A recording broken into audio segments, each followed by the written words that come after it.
কোন এলাকায় এই পিঠাটাকে কী নামে ডাকা হয় আমি সঠিক জানি না, তবে আমাদের এলাকায় এই পিঠাটাকে হাতে কাটা সেমাই নামেই ডাকা হয়। হ্যালো গাইজ, আসসালামু আলাইকুম। কেমন আছো তোমরা সবাই? এই পিঠাটা বানানোর জন্য প্রথমে লাগছে চালের ময়দা অর্থাৎ গুঁড়া। প্রথমে পানিটাকে ভালো করে জাল করে ফুটিয়ে নেব, তার মধ্যে দিয়ে নেব পরিমাণ মতো লবণ। তোমরা যদি কেউ অনেক বেশি তৈরি করো তাহলে লবণের পরিমাণটা তোমাদের মন মতো দিয়ে নিও।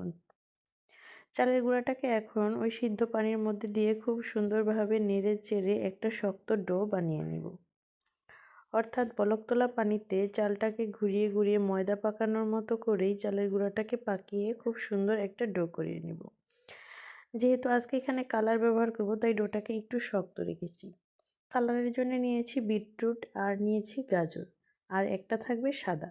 3 ধরনের কালার দিয়ে আজকের এই পিঠাটা তৈরি করা হবে। প্রথমে 3 ভাগ করে নিয়েছি ময়দাটাকে। এখন এর মধ্যে দিয়ে নিচ্ছি বিটরুট আর গাজর।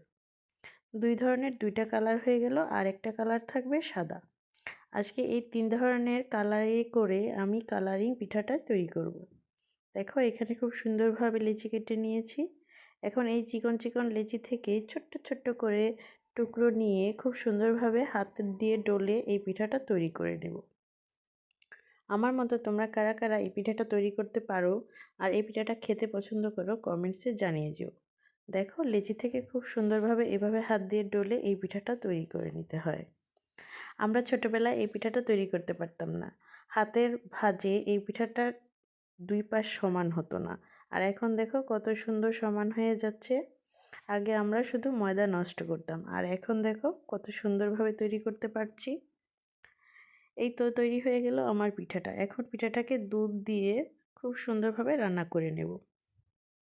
তার জন্য প্রয়োজন গরুর দুধ, যা আমি দারচিনি, এলাচ আর তেজপাতা দিয়ে খুব সুন্দরভাবে জ্বালিয়ে নিয়েছি। এখন এর মধ্যে দিয়ে নেব কিছু পরিমাণ গুড় মিষ্টির জন্যে। এখানে দিয়েছি খেজুরের গুড় আর সামান্য একটু চিনি। খেজুরের গুড়টা দিয়েছি কালার আর গন্ধের জন্য, আর চিনি দিয়েছি একটু মিষ্টি করার জন্য। দেখো দুধটাকে খুব সুন্দরভাবে ফুটিয়ে নিয়েছি। যত ঘন দুধ দিয়ে এই হাতে কাটা সেমাইটা রান্না করবে সেমাইটা ততই মজার হয়। দেখো দুধটা খুব সুন্দর ঘন হয়ে এসেছে। আর এই যে দেখো এখন আমি সেমাইগুলো দিয়ে নিচ্ছি। সেমাই দিয়ে নেওয়ার পর 5 থেকে 10 মিনিটের মতো একটু অপেক্ষা করবে, যাতে সেমাইয়ের মধ্যে দুধটা খুব সুন্দরভাবে মিশে যায় আর খুব সুন্দরভাবে 2 থেকে 1টা বলক চলে আসে।